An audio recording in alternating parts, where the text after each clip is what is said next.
Welcome, everybody. The ABJ podcast presents Tornado Tag, the ECW World Television Championship. ABJ and BP will take you on the history of the ECW World Television Championship. We're going to cover some of the local independent stuff and much, much more on this episode of Tornado Tag.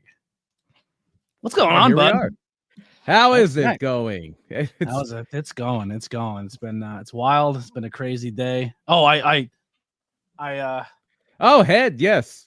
Yeah, so I have to still dye her hair, but we nice, very cool. It almost looks like it almost looks right now like a Caucasian Oscar. Yeah, it does. A Caucasian Oscar with "Help Me" written backward across her forehead.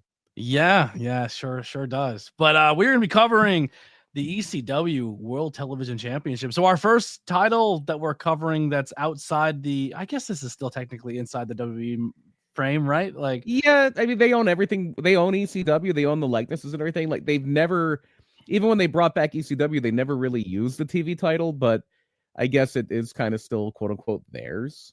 Yeah. But then again, what isn't at this point? Unless you're just talking about like, here's a quick question.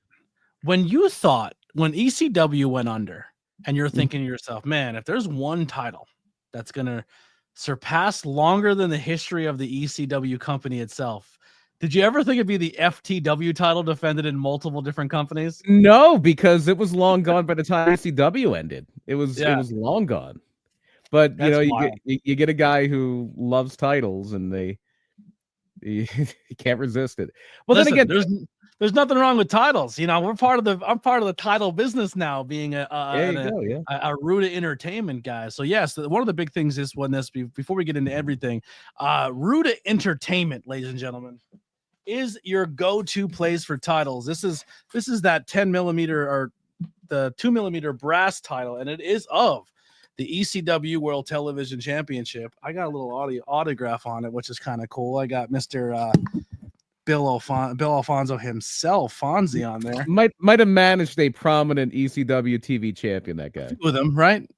Yeah, well, I one while they were champion for sure. The other one, I don't think he was managing him while he was champion. Yeah, so that is the big thing here. So when we do these episodes, we definitely want to implore you to head over to Ruda Entertainment. If you want a custom title of this, you can get it pretty much if you want that zinc, that big bad boy TV replica style where it's just exactly like they used on there. You can get those, or you can get the the brass belts, which is like really good for like travel and showcasing and for kids and the whole nine. Make sure you use ABJ name and recommendation when you do put your order in. Let them know I sent you. But that's pretty much the big thing here is, we want to do at least one title a month where we give it its history and go over everything. And also, let you guys know that you can get those titles cheaper than WWE shop, but with better quality. Yeah. Custom made. If you want your own title, if you dream it, Ruda Entertainment can make it for you. Yeah, we have personalized ones ourselves. I have my Tornado Tag title right here. And then I have my Intercontinental YouTube Championship TWF right there. So I would say my tag title's on my mantle, but it's not so much a mantle more than it's a radiator. But it's covered. It's not going to damage it. It's not going to get heat damage. Okay, thank God. Yeah. You scared me a little there. All right. Okay, VP. It's You're fine. Like everything's fine. All right. Let's get into some This Week in Wrestling news and maybe some independent stuff. So what do you got going on this weekend? What do I have going on this weekend? I have EPW, the Winds of Winter, going on Saturday, the 14th of January. You can DVR Saturday night's main event. It's going to be there forever. Come see, if you're local, come see some live professional wrestling. Our buddy Rembrandt will be making the first defense of his PPW heavyweight title. We don't know who against, though. Whoever wins a battle royal earlier that night, it could be anybody. It could be It could be Bill Alfonso. It's not going to be Bill Alfonso. What if he showed up? You never know. What if he does? I don't think he's going to be jumping in the battle royal. He doesn't want to give those. Maybe he'll ref it. Call straight down the middle. Right down the middle. Always right down the middle. So yeah, we're gonna have that. We're gonna have the match. I have a few matches circled. I always do. I try to take pride in everything we do there. But Christian Robinson and Diego Hill is gonna be that's gonna be the TikTok reel, highlight reel, YouTube shorts. the viral moment match of the night, because those two can do some fun stuff, and that's going to be for the PPW TV title, the WYLN TV title. We are back on TV, PPW High Voltage. Just over the weekend, we had our episode where you got to see Rembrandt with the most daring and calculated cash-in, I think, ever in the history of a briefcase cash-in. And it was a dirty trick to pull in this season. So where did you get the inspiration for that again? Oh, okay. So we're really just pulling down the fourth wall here. So the idea so if you don't know, Rembrandt dressed up as Santa Claus, and he came out after Facade won his match against Brad Baylor, retained the heavyweight title. Came out, Santa comes out waving to the nice boys and girls, carrying out his Santa sack, gets in the ring. Facade's dancing around the Here Comes Santa Claus, just festive holiday cheer for all. And as soon as Facade is unwise enough to turn his back, wham! It is a Santa sack upside the back of the head, just pummels Facade a little more, shakes loose that Santa sack. There is a golden ticket briefcase in that sack, cashes it in 1, 2, 3. Rembrandt is a new PPW heavyweight champion. And this is a stolen idea. Although a guy whose name you don't like being brought up once said the statute of limitations on gimmick theft is 7 years, and it's been way longer. About 40 years ago in Mid-South Pro Wrestling, they did a thing at the Irish McNeil Boys Club where they came out. It was supposed to be Jim, as Bill Watts would say, Jim Dugan and Ted DiBiase, the ne'er-do-wells, against Mr. Olympia and the Junkyard Dog. And whoever loses this fall, Junkyard Dog's the big star. He's the big star. He is the Hulk Hogan. He is the Cody Rhodes of Mid-South Pro Wrestling. And he whoever loses this fall is going to be out of Mid-South Wrestling. And so DiBiase comes out with his new understudy, Matt Bourne, and they're like, well, Duggan, because Duggan was a wild man. He was a rowdy. He wasn't like this lovable babyface that became in WWF. That crazy Duggan, he got arrested in a bar fight last night. He's sitting in a drunk tank back in Louisiana. So me and Matt Bourne are going to wrestle. They're going to wrestle the Junkyard Dog. And I want to say it was Mr. Olympia, but I could be wrong on that. But I think it was Mr. Olympia. I know JYD was in there. So they also have, lo and behold, the local high school has brought their mascot, which is a gorilla. And the gorilla's dancing around, taking pictures with the kids and just slapping five and having a good old time during the TV taping until the main event happens. And as the referee is distracted, that gorilla comes in and wallops the Junkyard Dog. Junkyard Dog takes the pin. He's out of Mid-South Wrestling. And the gorilla unmasks afterward. It's that no good Jim Dugan. It's that no good Dugan, as Bill Watts would say. And it's an all-time great angle. I believe, and I could be wrong because they did this a few times, that this is the time that the Junkyard Dog comes back as Stagger Lee. They did kind of the Midnight Rider gimmick with him. Yeah. But it was a great piece of business. So it's funny because there also was a moment where there is a 1982 match of Dusty Rhodes versus Kevin Sullivan in Florida. And it was a lights out cage match. And Santa Claus enters the cage. Well, why would Santa come in the cage? Why would Santa come in the cage? Like, do it when the match. Well, they didn't have money in the bag. It was a loser leaves town match for 60 days. And Santa Claus comes in and hits Dusty Rhodes and costs Dusty the match. And Dusty then becomes, as we know, as the Midnight Rider. But that Santa Claus was Jake the Snake Roberts. You know who reffed that match? Was that Bill Alfonso? Bill Alfonso. He was telling me about it last night. Yeah. So very nice. ECW television guy there. Very nice. All right. All right, fine. I stole it from Kevin Sullivan too. So. Yeah. We're still all right. Or Eddie Graham. Oh, the two. Like, if you're gonna steal from the best, and Eddie Graham is probably the best creative mind in the history of professional wrestling. Yeah. So PPW this weekend. What's bell time? Where can people get their tickets? How can they show up? You can get your tickets at ppwwrestling.com/shop. We will have them at the door at the Slatington Expo Center. Slatington is about 20 minutes from Jim Thorpe, about 30 miles north of Allentown. If you're local, we are going to be working on some stuff for people who aren't as local. We also do have, we did make a pretty big announcement yesterday for the January show. Matt Riddle coming to town, courtesy of Ruda Entertainment. Absolutely. Yes. Look, just because Ruda stepped down and installed me as a general manager of PPW doesn't mean he's not watching, doesn't mean he's not open for business. And if you want to do big business, you work with Ruda Entertainment. That's how it works. That's what I'm trying to do. Your boy. There you go. Trying to climb out of this hole, and Ruda Entertainment's throwing me a lifeline here, So PPW will be a great time. End the year out strong in 2025. PPW had a great year. Next week on the show, just to kind of give people, speaking of the devil, there he is there. Let's go. Ruda right there. So we will have next week will be, and we kind of flipped it. We messed up. I messed up. Next week's going to be Saturday Night Main Event history of, and we're going to review Saturday Night Main Event. That will still be live next week. The following week will be pre-recorded. It'll go on Christmas Eve, so you guys can watch on your drive, listen on your drive. We'll make sure it drops at midnight, so you guys can watch it midnight Monday, and then you have it for your whole drive Tuesday into the rest of the week. Same will apply for New Year's, but we're the Christmas Eve episode will be our TT Awards, where we're going to go and crown some winners for this year's wrestling awards, and then we're going to do a little bit of predictions going into 2025. And for the first time in a long time, we're going to be in the same place doing it too. Yeah, we're going to be recording together. We're going to be recording at Pilgaroo Brewing Company. Yes. So we are going to be probably filming maybe even this week or next week, the Sunday at the brewery. We're going to hang out and film. And if you guys are in the area and you want to stop by, you're more than welcome to stop by the brewery, and maybe you can join us on your TT pick. So you can get us a list, and it doesn't have to come down to me, Bill, Lily, and Brian or BP.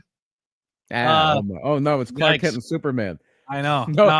Nobody knows what that initial stands for. Yeah. It actually stands for Big Pete. When I first used that on PPW TV, when I was doing the backstage interviews for the first time, Paul Bowe was flipping through channels and watching High Voltage, and he goes, BP Burke, what the hell is that? I like it. And he's like, what does BP stand for? Big Pecker? Yeah, Big Pecker. Of course, Paul went there. Of course. Yep. Thick. Yeah, so it'll be a lot. Since Ventura is doing commentary on Saturday Night Main Event, wonder if Shawn Michaels on commentary in San Antonio. That'd be cool. Well, this, maybe if the next one's in San Antonio, this one is not. And this one is actually going to be in Long Island. It's going to be at the Nassau Coliseum, which was the home of the first Saturday Night's Main Event. Yeah. But this is a once a month thing, right? They're only doing it once a month. No, I think it's going to be like specials, like the old Saturday Night's Main Event was. They're going to do it a few times a year. Gotcha. So it might be, I don't know if it's going to be twice a year, 3 times a year, 4 times a year, probably not more than that. But that's what the old Saturday Night's Main Event was. We'll save that discussion for next week. Yeah, I'll save it next week. So anything else like wrestling news wise that you want to cover before we jump into it? I think the big story, if I'm not missing anything lately, has been that Penta El Sierra Miedo is going to be officially with WWE. They are heavily teasing he might be on SmackDown. We now have the transfer window open, so that's how they're going to shuffle their rosters as Raw gets ready to move to Netflix. SmackDown's going to stay put on USA. It feels like a lot of your top-level guys are probably going to get moved to Raw. Raw is going to segue back into being that A show because Netflix is coughing up the money, and the reports where they want Roman Reigns, they want Cody Rhodes, they want basically what Fox wanted when Fox had SmackDown. And USA has usually kind of is the redheaded stepchild when it comes to stuff like this. So USA might keep like the SmackDown might get the world heavyweight title, and there might be a lot of shuffling going around. They did do a little bit of teasing with that. Chad Gable and American Made showed up on SmackDown, and they didn't really call out of attention to it. But during one of the segments, I noticed backstage, Tiffany Stratton was talking to Adam Pearce. They very, very, very overtly had Cody Rhodes coming out of Adam Pearce's office. So they're starting to plant seeds that maybe there's going to be some movement coming around before that big January 6th kickoff to Raw on Netflix, which is crazy because I know they had that stint on Spike TV, but we are almost coming to an end of Raw being on USA Network, where besides that, 5-year window from 2001 to 2000 or 2000 to 2005 or whatever it was, besides that little window, Raw has been on the USA Network for the better part of the last 31 years, almost 32 years. It's wild. Yeah. Wild. All right. Well, let's switch gears, because I know you got some stuff you got going on tonight, getting ready for this big show this weekend. So let's get straight into our topic. Before we get into it, just a quick reminder: if you are watching this on YouTube, make sure you hit that subscribe button, that thumbs up button, and leave some comments. Let's get the chat flying. Let's get some engagement going. That really helps us out. Share this stream out to your friends. The best way that listen, if you like what we do, and we know a lot of you come and you hang out, the best way we're going to grow, because we're poor and we're broke, is word of mouth. So tell your friends. Tell is it a telephone, tell a wrestler or something? Telephone, telegraph, tell a wrestler. Those are three ways to spread the word. Everybody. Tell everybody, like, yo, these guys do awesome wrestling content, which more wrestling content is coming. I've been doing unboxings lately. Have you been seeing the action figure unboxings? Yeah, yes. Yeah, I know you had the gobbledygooker, right? Yeah, that's why I did it. I didn't do an unboxing for that one. I did Shawn Michaels. I did for his WrestleMania 12 gear, the metallic collection exclusive. I did Andre and Doink, and I just did Rey Mysterio for I think the Doink one. The Doink one's the one I caught. Yeah, so we're doing unboxings. Banging Beers is coming back. I have a whole bunch of beers. I'm going to start recording that. That's going to be a thing. I think those two special episodes, the two holiday episodes, are probably going to wind up being a Tornado Tag Banging Beers crossover, because if I'm at Pilgrim Brewing, I'm not drinking water. I'm going to put it that simple. Same. I'm not drinking that hop water, even though it is very delicious. Yeah. We'll do a side by side. We'll probably record that and also do some beer reviews too, because I owe Pilgrim one as well.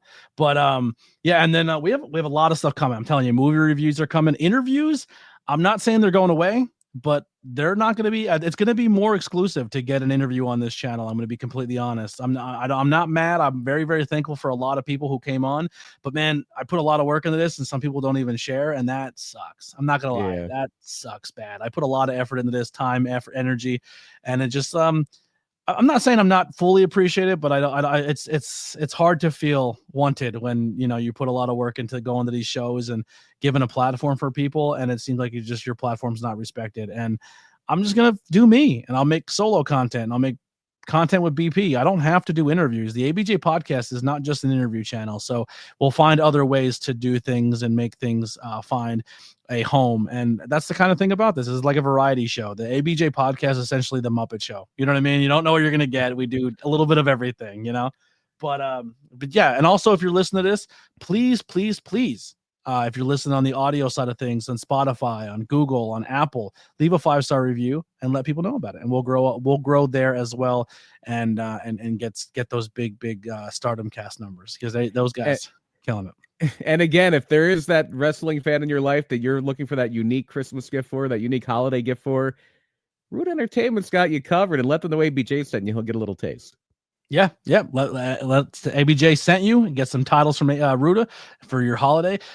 Get your belts now, because going into the new year, Ruda's business is blowing up, and the supply and the demand is high, and he can't supply everybody. So he's have to jack rates up a hair just so he can fulfill his orders. You got to cover costs. Yeah. So get your titles now, because those days of getting the Ruda costs are going to be slowly trickling away, because business is booming. Mm-hmm. All right, let's get into this week's topic, BP, the history of the ECW Television Championship, Daddy. And I forget what it looked like when they first started, but it definitely didn't look that nice. So the ECW television title starts as the Eastern Championship Wrestling TV title. Starts all the way back in 1992, before Eastern Championship, before it was Extreme Championship Wrestling. It was Eastern Championship Wrestling. It was owned by Todd Gordon. I think at that point in 1992, Paul Heyman's not even involved in ECW yet. Eddie Gilbert's booking the thing. And it is very much a small, local, Philadelphia-based wrestling company. So I did get a chance last fall, to read Todd is God, the book Todd Gordon and Sean Oliver did together, and it was a very good read, especially if ECW means a lot to you. And it really did go through a lot of the process of how ECW kind of came to be. And it was basically, there was this other company, Tri-State Wrestling, with Tri-State Wrestling, either Alliance Association, TWA. They would run these big shows. Sometimes they would run the Civic Center. They would run high schools and things like that. And eventually they kind of ran out of money. And if you ever wanted to know why Pennsylvania wrestling promoters have to post a $10,000 bond, you can thank the Tri-State Wrestling for that, because they kind of just said, oh, show's canceled. If you bought tickets, you're not getting your money back for their last show. So they started as Ryan Vox puts here, the Mike Schmidt Sports Bar in Philadelphia. They set up a ring in the bar. Very, very, very small shows, but they did what they could. Todd Gordon, who his family has owned a pawn shop in Philadelphia for generations. Now his daughter is starting to get involved with running it. So I think they're like the 4th or 5th generation of the Gordon family. That have you ever gone to the pawn shop? I have never been to Carver W. Reed. No, it would be cool to go there. Road trip. I believe it's on Sansom Street. I think it's near the Greyhound station, actually. Really? Yeah, if I'm not mistaken, because I think the Greyhound station's like 10th and Sansom, maybe it'd be like 12th and Sansom. I don't remember exactly. But this was they literally, his family bought, I think his grandfather, his father bought the shop from the guy, Carver W. Reed, and the Gordon family has run that shop for generations. Kept the name? Yeah, the name has been the same forever. And so from there, he was kind of involved a little bit with Tri-State, but then it became like him, a few other guys who wrestled for Tri-State. Bob Ortiz, who was the ring announcer. They always call it a jewelry store, but it's a pawn shop. It's a pawn shop. So I hate saying there. Yeah, that's a jewelry store. Carver W. Reed's a pawn shop. So the big thing with ECW is kind of, they're just doing local wrestling. Gordon's kind of putting things together. They graduate from the sports bar, but early on it's a lot of local guys. Johnny Hotbody was your first ECW TV champion. He was also one of the early ECW champions. He was just a local guy, big star in TWA, one of the early local big names for ECW. But they do kind of try to bring people in a little bit. There's a reign for a while with Glenn Osborne, and Glenn Osborne is a guy who was like a larger guy. He was like an imposing looking guy, big guy, long blonde hair, would wear like metal studded bracelets. I remember seeing Glenn Osborne still wrestling in like 2001, 2002 locally too, like going to shows. I think he finally retired for good in like 2011. But Glenn Osborne gets it. But eventually, when they actually get TV in 1993, they actually get TV. They kind of vacate the TV title, and they start a tournament for the TV title on TV. That was what a TV title used to be, because like a lot of times your world title or your tag titles, even your US title. Well, there you go. Ryan Vox's dad was a union roofer with Johnny Hotbody. A buddy of mine's dad was also worked with a former ECW TV champion at the Fruit and Produce Center in Philadelphia. So with that new TV coming in, and this is a big part of Gordon's book. One of the first ECW TV tapings does not happen at the ECW arena, and Joey Styles is not the announcer. It's Jay Sully, and I think the other guy was like Stevie Fabulous or something like that. And they did these tapings at Cabrini College in Delco, which literally they just had their last commencement. They're becoming part of Villanova University. The college is shutting down, and they're probably now speaking of big podcasts, the person who right at this moment, at least earlier today, had the #1 podcast in the world, did the final commencement speech for Cabrini and was an alumnus. Oh, Kylie Kelsey. Interesting. She did their final commencement speech. So they do their first tapings at Cabrini College. Almost nobody shows up because there was a massive blizzard that weekend. And through that tournament, Jimmy the Superfly Snuka, who I believe, if I'm not mistaken, if he wasn't the first ECW heavyweight champion, like world champion, he was one of the first. He becomes the TV champion, the first TV champion on TV. Doesn't hold it for long, though, loses it to Terry Funk. And what you're seeing here is a pattern, and this sticks through a lot of this TV titles run, of a lot of the guys who win that title are guys who are in the mix for the world title, too. It's not one of those where you're throwing on a guy who's going to be on the second match. It's not one of those... it's not one of those things. It's definitely something where the ECW TV champion, it's almost like a US title. It's almost like or like what they've been doing with the Intercontinental title when Gunther had it. It was a stepping stone. Braun Breaker now, it's like, okay, he's the Intercontinental champion now, but someday it's not a matter of if he's going to win a world title, it's when. Yep. It's one of those things where it's put in that high esteem, and when Snuka loses it, it doesn't get any higher esteem than losing it to Terry Funk. So Terry Funk, Mr. ECW, the heart and soul, everything ECW represents, gets a run, and Sabu gets a run, and not the Taz, but the Tazmaniac gets a run. Have you ever seen the Tazmaniac? The Tazmaniac is interesting. Yeah, it's that's where he has like his face painted and stuff. His face is painted. He's almost like a caveman or a noble savage of some sort. He doesn't talk or anything, and it's always funny. And it might have even been a TV title match because he got hurt. He was still the Tazmaniac. He was slowly starting to become more realistic, but he was like a maniac. He was like this like savage. He would wrestle barefoot. He looked like a Thundercat. Okay, that too. And I think he was still a Tasmaniac up until the point he got hurt. Like he had a really bad neck injury in Florida.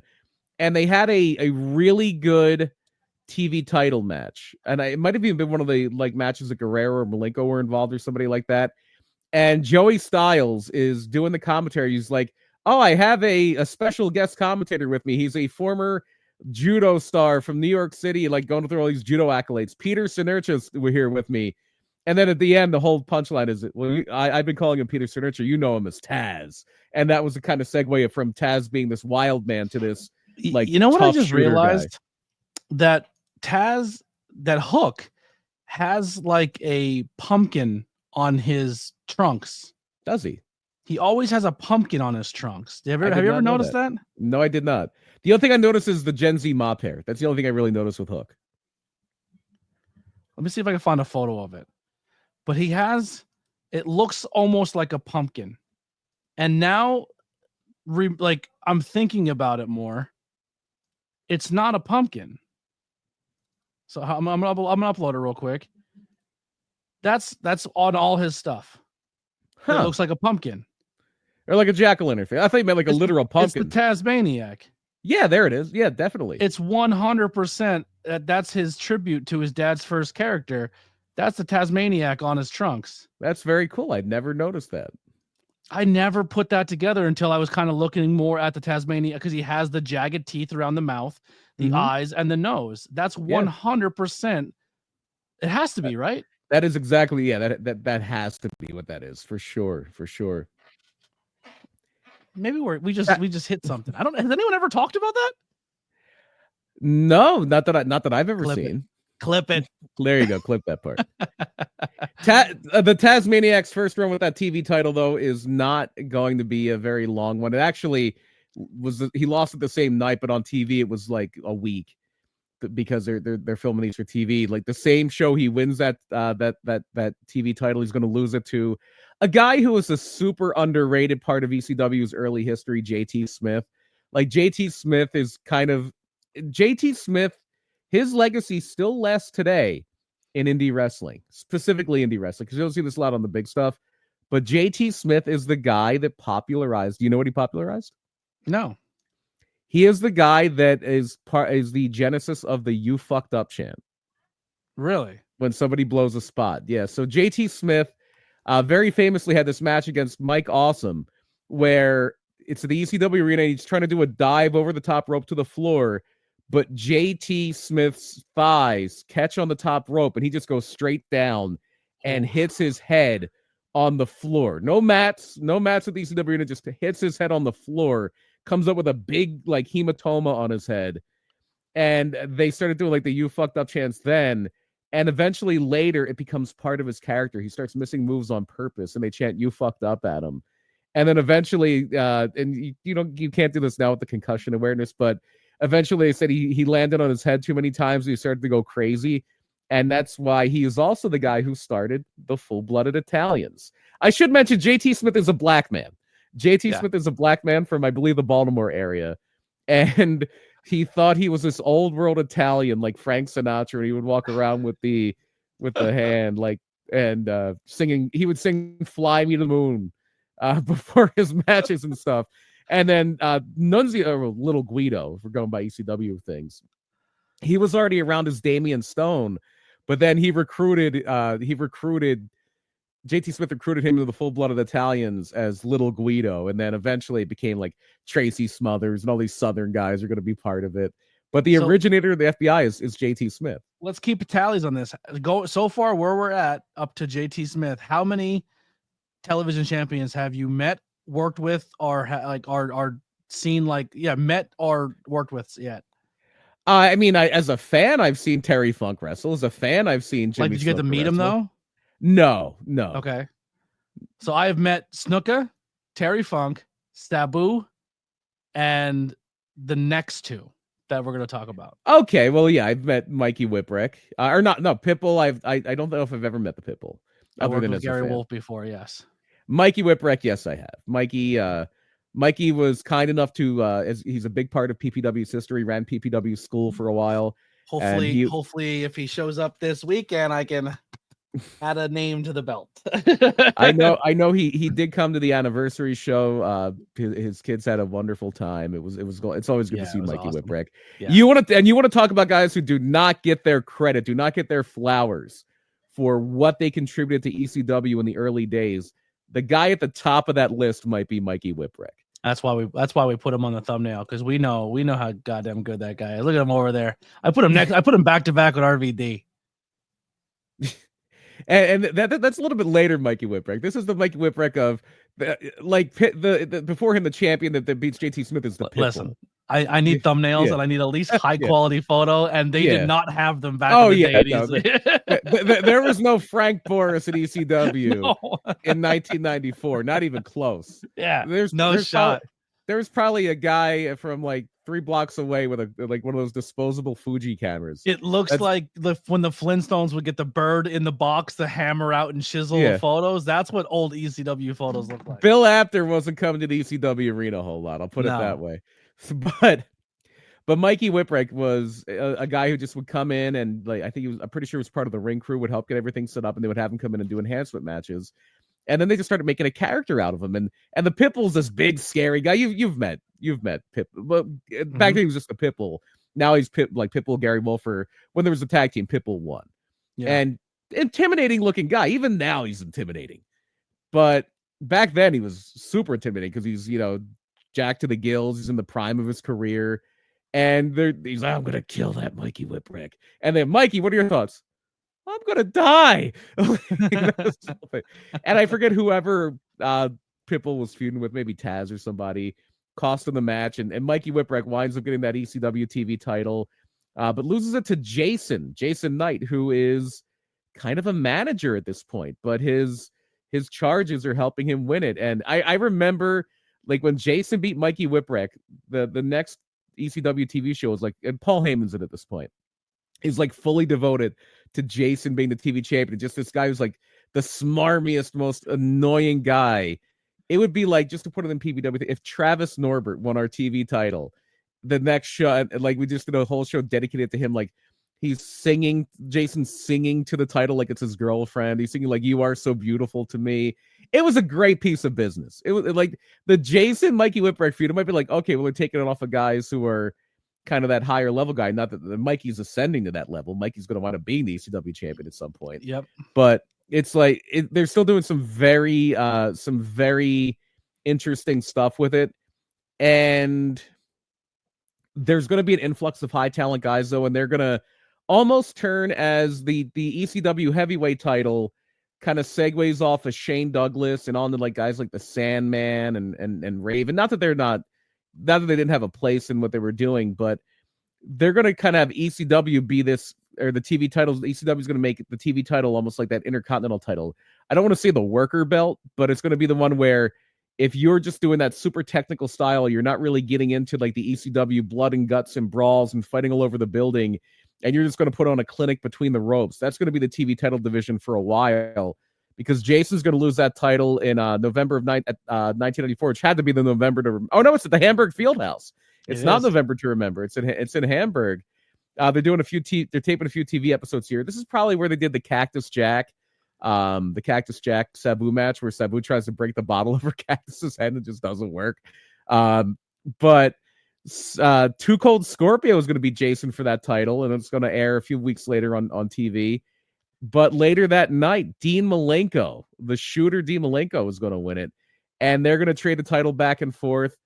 Eddie Guerrero, we talked about him last week. He's going to show up. He's going to win that title. We talked about the Malenko Guerrero Classic.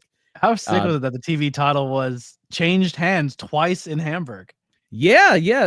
That's crazy. And they only ran a handful of shows there, but and to that point, it's always been in either, besides that one at Cabrini, which is right outside of Philly, it's always been at the ECW arena or at like a TV taping at around Philly. And that's going to be the Too Cold the win. The Guerrero win is at a very memorable event, 3-way dance, which kind of popularized triple threat matches. It was a 3-way tag. And then Malenko's going to win it on one of their Florida tours. That might have been the tour where Taz got hurt, actually. Maybe they did one before then. And they're starting to expand a little bit. Guerrero wins it back from Malenko in New York and basically keeps it until the weekend he's leaving the company. Guerrero's a champion until August 25th, 1995, when they're going to wrestle at the Flagstaff in Jim Thorpe, Pennsylvania, which I think is still around. Too Cold Scorpio is killing it in our local scene. Yeah, Mr. Northeast PA, Too Cold Scorpio. Anytime he took him down to the game room with it. I heard he won the title and he stepped down to the game room. Well, no, you got to go to school. You got to get an education. You can't go to the game room. Oh, yeah, he took the kids to school. Yeah. Are we going to take a limo? No, we're going to step. Can we just take the limo? I'm already late. Can we just take the damn limo, please? How about we're going to step. That gets dunked on. Poor kid. You know how they would do that thing? It was like the greatest event in television history where they would do like remakes of old like TV show opens. If I had an unlimited budget, maybe Ruda Entertainment is the one that can make this happen. If we can get Too Cold Scorpio, I want to do a remake of that Too Cold Scorpio promo video where the kids are playing basketball. If we were still in Broadheadsville, it'd be so easy. The court was right next to the building. Oh, there's basketball courts everywhere. Yeah, I just want to be I just want to be one of the little kids. Like I just want to be the kid that goes, "We're not going to school. We're going to the game room. You can't go to the arcade. You can't go to the arcade. You need to get an education." You get dunked on, and then the kid who says that line is Sean Smith. Okay, that works too. That works too. Yeah, that also works. So and I want Big Dust. I want Big Dust, and I want Killian McMurphy to be the women singing. Yes, Dust has the range for it. Dust can do anything. Dust has the. Oh. It must happen. It must happen. We need to start a Kickstarter or something. This has to happen. And just because I love him so much and he's so funny, and if we're doing this, the guy who gets out and opens the limo door is Ed House. Yeah, why not? Yeah. It'll be a fun time. It'll be huge. Like him just in a little tiny hat. Fun time will be had by all. Yeah. Let's get that. Let's get the fun. Everyone, super chats and donations. Let's make this recreation happen. The Too Cold Scorpio remake fun. Yeah. So the two biggest budgets are going to be Too Cold Scorpio and the limo. Everybody else, I think, can get first six pack. You know everybody else getting a hot dog and a handshake, but we got to get a limo. And we got to get Too Cold. I don't know if we're all going to get hot dogs. I'm going to be perfectly honest with you. Yeah. Might be a cookie. You might get a cookie and a handshake. Yeah. We'll get a catered. So Too Cold is going to have a very interesting title loss. He doesn't he keeps the title for a few months, loses it to Mikey Whipwreck in a singles match that also is for the tag team titles, ECW tag team titles that are held by the Sandman and Too Cold Scorpio, which is a very interesting team. What a wild team. I believe they were friendly off camera, if I'm not mistaken. I believe there was a little group, and I want to say, well, maybe. I want to say it was Sandman, Too Cold, Fonzie, and Todd Gordon, and unfortunately no longer with us, Woman was part of that group too, and they were very tight knit. They would travel a lot together. They enjoyed each other's company. They were really really good friends. Which is funny because on TV, Fonzie and Todd Gordon are at each other's throats, and they would say Yeah, but then behind the scenes, they got You know what? they You got know what along kind of very bummed me well. out when I talked to Norbert and I was like, "Yo, like the bit you're doing is like so good." I remember it like when they kind of did a little bit at ECW. He's like, "I have no idea what you're talking about." He has no idea about the bit. He has no Yeah, idea that. Yeah, people bought that bit too. People believed that for a minute. yeah. People believed it. So Too Cold's going to get it back quickly though. Too Cold's going to get it back literally about a week later, and then he's going to lose it to. And I remember this match because if I'm not mistaken, it's a 4-way match, and it's the match where Francine turns heel and joins up with maybe I'm thinking of the wrong thing. Now that I look at it, I think I'm thinking of the wrong thing. I'm looking at the wrong one. So, or am I? Or am I? No, I am looking at the right thing. So Too Cold has the TV title, and it's a 4-way, I believe. Oh no, it's just Shane Douglas and Too Cold. I'm completely wrong. I might be thinking of a later match for the TV title, but Too Cold's going to lose that to the franchise Shane Douglas, who is only a few months removed here. Yeah, I'm thinking of a different show. I just looked a little down the list and I got ahead of myself. Shane Douglas is going to win the title, but he's going to lose it to the aforementioned guy who worked at that fruit and produce center in Philly, Pitbull number 2, Anthony Durrani, who has a bit of a run. And this is when Gary's hurt. So this is a time when Pitbull 1 has Is he in the Halo? Yeah, legitimately injured neck. Stayed in the Halo longer than he had to be. So Shane Douglas could grab the Halo and shake it around and look like the biggest piece of garbage ever. Yeah. And so, yeah, that's during this. Pitbull 2 winds up losing the title. And these are very short reigns after Too Cold's reign. Shane Douglas is champion for 3 weeks. Pitbull 2 is champion for 3 weeks. Chris Jericho's champion for 3 weeks. Beats Pitbull 2 for it. And here's a match I was thinking of. This was a really good match from what I remember. Jericho's defending in a 4-way, I want to say elimination match against Pitbull 2, Shane Douglas, and Too Cold. And Shane Douglas, who's feuding with Pitbull 2 at this point, gets the win when Francine turns on the Pitbulls. She had been managing the Pitbulls for a while now. Turns on the Pitbulls and joins up with Shane Douglas, and they are kind of attached at the hip for a while until Shane leaves ECW. Yeah. So, this is the most ECW thing ever. So Francine, like when she would manage the Pitbull, she would wear like a leather top and like leather shorts. And after she turns on Pitbull 2, she like takes off her leather shorts and she has like bikini bottoms, like full bottoms, not like there's far more revealing things in ECW. Yeah. But on the back From of her. from her, yes. So on the bottoms, they're black bottoms on the back and like the yellow cursive just says franchise. Yeah. And that's her like signaling she's with Shane Douglas. And he kicks off one of the longer reigns in the history of this title. Not the longest. There's one that kind of stands out from this. But he is going to be the champion, the TV champion for almost a year. When you think real quick, when you think of like the Mount Rushmore of ECW, is Francine on there? Like she's a big character in ECW. She is the number one woman, I would say. By far.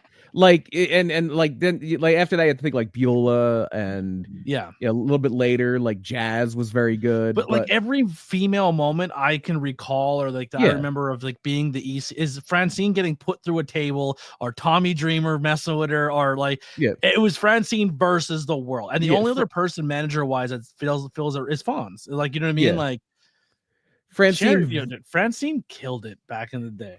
Very much an unsung hero. Like if I'm doing a Mount Rushmore, it's probably off the top of my head, it's probably Sabu, Taz, Raven, and the Sandman. Or you can argue maybe not Raven, maybe Van Dam.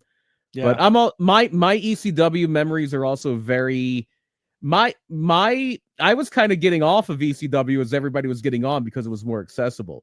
Like by the time Barely Legal comes around, I'm like ECW. I miss the old ECW, even though if you look back, it's not age well.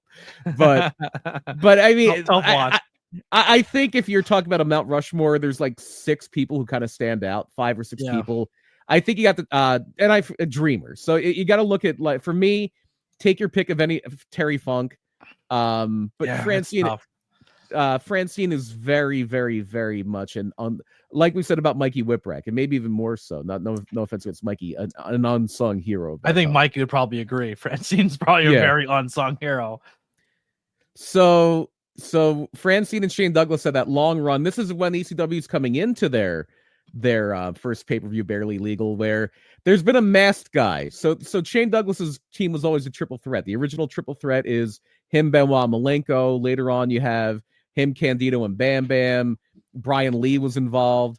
So there's a point where a guy in a mask is taunting Shane Douglas, and it's very clearly Rick Rude. Rick Rude just has that voice where you know it's Rick Rude if you hear him. You can't put Rick Rude in a mask and have him talk. But it becomes a joke. It becomes a joke that, like, this guy that's taunting Shane Douglas is obviously Rick Rude. So they just put the mustache out of it? No, you can see the mustache through the mask, too. So it was just obvious. It was like Midnight Rider. Like, we know who it is. So what they do to kind of mess with that perception is they do Shane Douglas against Pitbull 2 for the TV title at Barely Legal. And if Shane wins, the guy in the mask has to unmask. And even though everybody knows it's Rick Rude. And Shane Douglas, this is around that Halo shaking incident. He comes out with a guy that's in like full riot gear. And then Pitbull 2 comes out with a guy who's wearing the mask and he's wearing the Simply Ravishing robe. So they're playing right into it. Yeah. But finally, when Shane wins, the guy takes off the mask and it's Brian Lee. And then the guy in the riot gear takes his riot helmet off, and that's Rick Rude, and he chases Shane Douglas off. Yeah. Also, that was a legendarily bad match. Not the best ECW TV title match ever. But Shane Douglas is going to wind up losing to another one of the guys who had a long and storied run, Taz. Taz became the ECW champion, and this is a point where it's like, all right, Taz is probably the most over guy in the company. Like, Shane wound up segueing over to the ECW title, but it's like, well, he's just keeping that title warm for Taz because Taz is like the guy who everybody's talking about.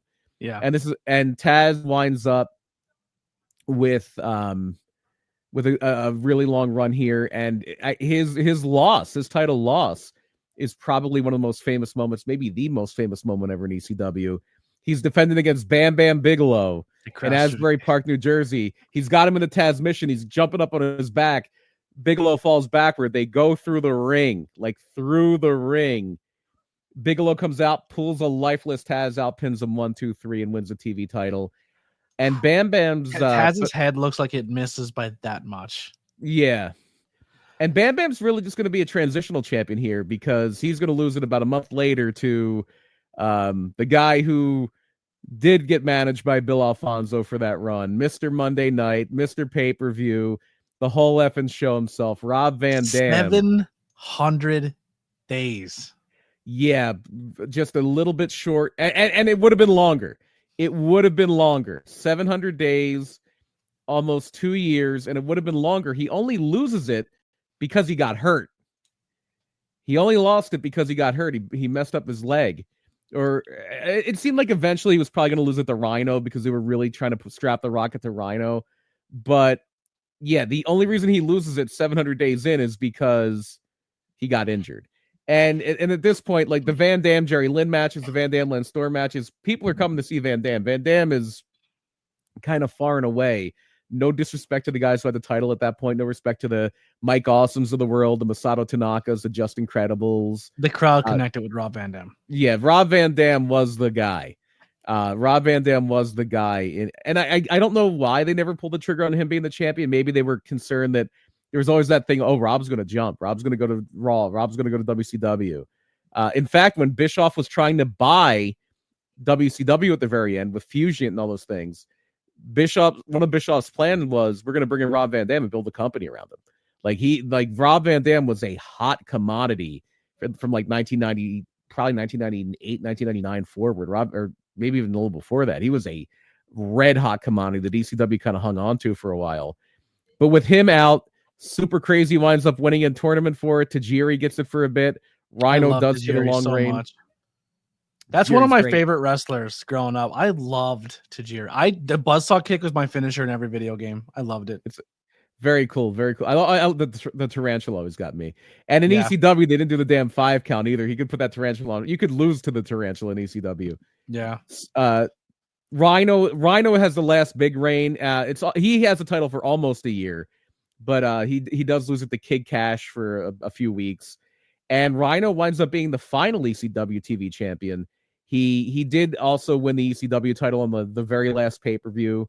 I think it was Guilty as Charged, whatever that last pay-per-view was. So he ends the original ECW as the TV champion and the heavyweight champion.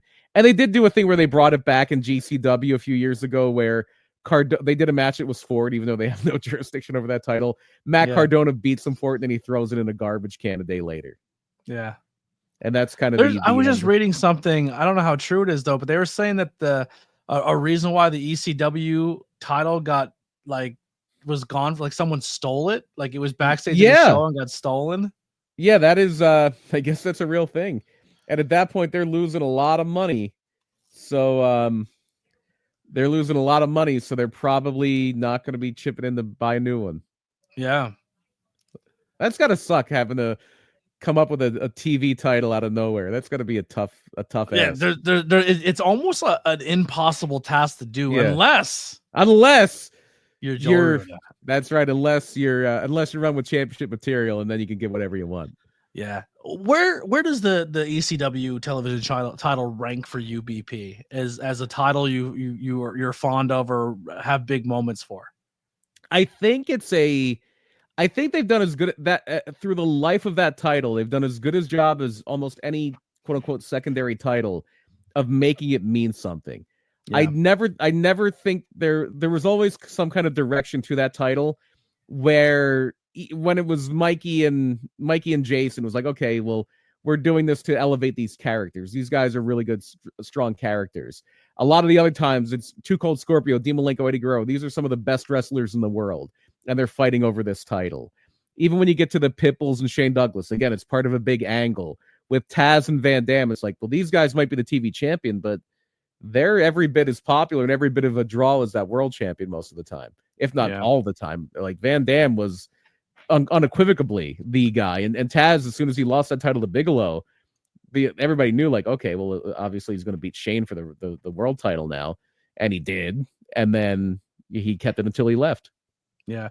Well, listen, I'm going to ask you a question, BP, but I want to ask you, the audience. So if you're watching this later, or if you're checking out the comment section, or you're listening on audio platform, I know Spotify, there is a way you can leave a comment section in your thing.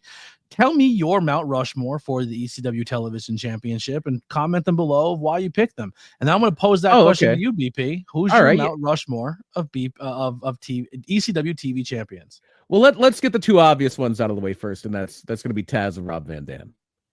Yep. Taz. You would go Taz automatically that high?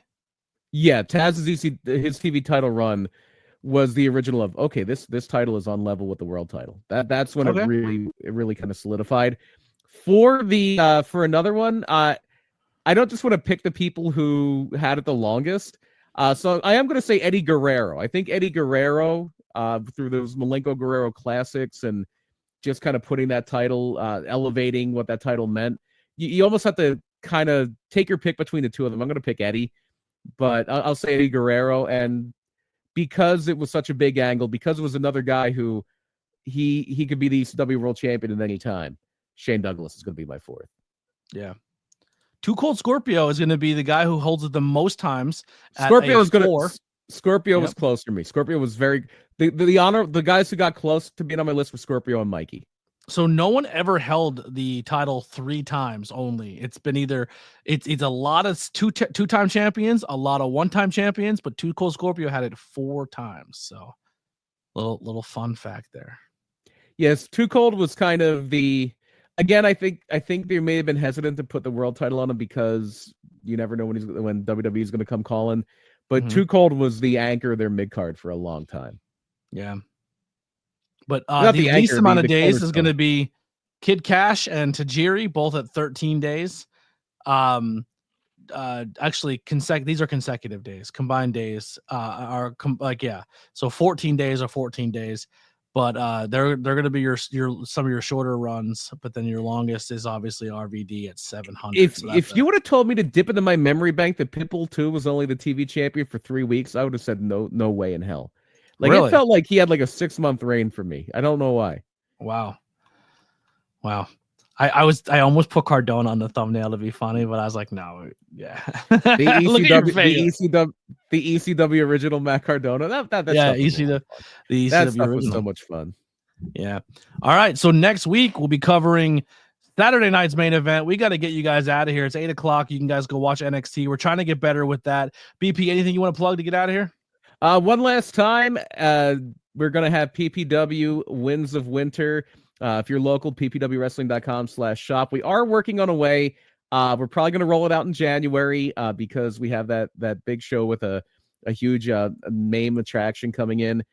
We are working out a way to get people for a very reasonable sum to be able to watch not just the PPW archive, but some new PPW stuff, hopefully some live stuff. So hopefully within the next few weeks, we will have that available. But yeah, we're going to have a fun show. We're going to have a few great title matches. Rembrandt's making his defense. South Philly's finest and Los Toxicos. Got a chance to spend some time with Los Toxicos over the weekend. I love those guys. Love Sebi, love Sutsio. Natty Castle was in action. TV title on the line. Sugar Dan Stavko, who is a guy I'm trying to buy a lot of stock in right now. I think he's one to watch for the future for sure. He's going to be but he's going to have to be one to watch for the present because he's defending that TV title against Andy Header, or TV title, No Limits title against Andy Header. The TV title we talked about earlier, Diego Hill, Christian Robinson. Another match I think is going to be a lot of fun. Tag team match. I think it's a match you got to circle on that card. Andy Header versus Sugar Dan. Yes, absolutely. I hate that I'm saying this for Andy, but Andy's a benchmark, like to find out where you are in, like, you know what I mean? He's a former champion himself, world champion at places, you know what I mean? Yeah. Like he's held titles, he's been in the business a very long time. Sugar Dan's that flashy new guy, but like has he mixed it up with a crafty veteran? And Andy Header's that veteran that could possibly take that title from him if he's not paying attention. Could be adding that No Limits title to his list of accomplishments. Yeah, that's a good matchup. That's gonna be a one to watch. And one I think is going to be a lot of fun is going to be GKM and El Magnifico, an interesting tag team teaming for their. I don't know if they teamed elsewhere, but definitely for the first time in PPW. It's El Magnifico's PPW debut against a formidable tag team of Counter-Strike, Nolan Pierce and Mark Alexander, and that big battle royal. You never know who's going to show up in a battle royal. There could be people you aren't even thinking of that could show up in that battle royal and earn in one night a shot at that PPW heavyweight title. And wouldn't it be something if that quickly the curtain fell on Rembrandt's title reign? How dare you? First off, how dare you? Look, all I'm saying is there, and I don't want to give away too much. There's more than one artist in this scene. There's more than one person that loves the arts. There's more than one person that embraces that life in this scene. And if you read in between the lines, there might be something special headed your way on Saturday. Oh, I like that. Yeah, that's a wow. That's a thing. Anyway, yeah, that's also, happening. Ruda said also end the year strong with PPW, but start your year hot, bro. Yes. When PPW returns back in 2024, custom bro title on the way. Yes, there's your teaser right there. Ruda is bringing a custom bro title. Yes, and stay tuned for more on that. That is going to be January 18th at the Sleddington Expo Center. PPW, hey bro, that's going to be our first event of the 2025 calendar, and it's going to be a big one. We've had a lot of interest on that, to say the least, already, and it's going to be something. Yeah. The only thing I got is go check out 5 Questions with ABJ. Drops this Friday. It's the 100th 5 Questions with ABJ, and guess who my 100th guest is? BP. Is it going to be Joel Ruda? It is a Samira. She's nice. The 100th. It was actually not even like, it's a shoot 100. So when I was going through, I was like, you're the 100th recording. And then she's like, yeah, I'm like, that's sick. Like, I wasn't really keeping track of them. That's awesome. Samira is somebody I never really got a chance to work with that closely until this year. And it was very, very fun. She's amazing. And then I'm a huge fan of Taking Back Sunday. They're my most listened to band almost 2 years in a row. Maybe not so much the newer stuff, but I love the old stuff. And got to meet Eddie Reyes when I ran my own music festival. And he's always followed, but I didn't realize how closely. And he reached out and he really likes the podcast. I'd love to come on it. And I got to interview him and talk about his old days in music and being part of that band and things he brought to that table. So that's a pretty big get for me, as someone like that. I really, really love their art and listen to them growing up, and someone who you respect their art so much then respects your art. It's like a weird mind fuck for me, but it really makes me feel good about myself. And I don't get that very often when it comes to my own art, but yeah, so I just got to interview Eddie from Eddie Reyes, the original member, Taking Back Sunday. Fate's Got a Driver, amazing musician, amazing father, amazing husband, amazing human. And that interview is out right now, so go check that out. That's pretty much all we got. We'll be back next Tuesday, 7:05, live here on YouTube. Bring a friend.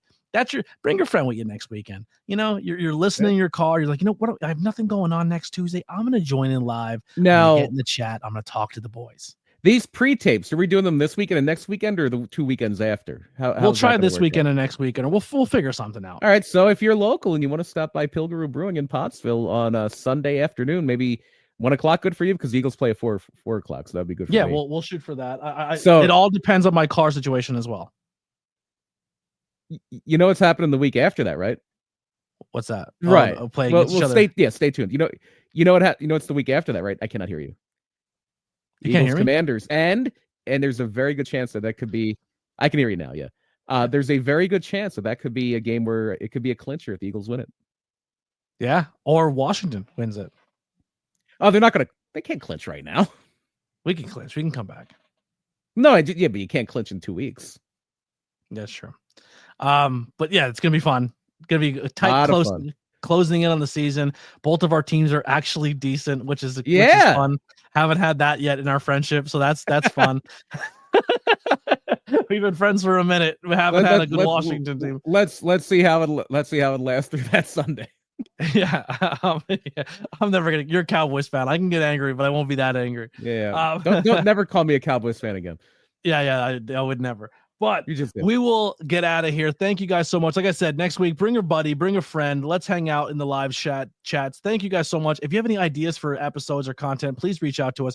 Follow us on the social media. All links are below. And also go follow HTW Network on YouTube and follow all their stuff, as well as Ruda Entertainment on all social media. Get your damn belts already, all right? We're sick of it. We're sick of telling you look terrible. Get a belt. We'll see you next week.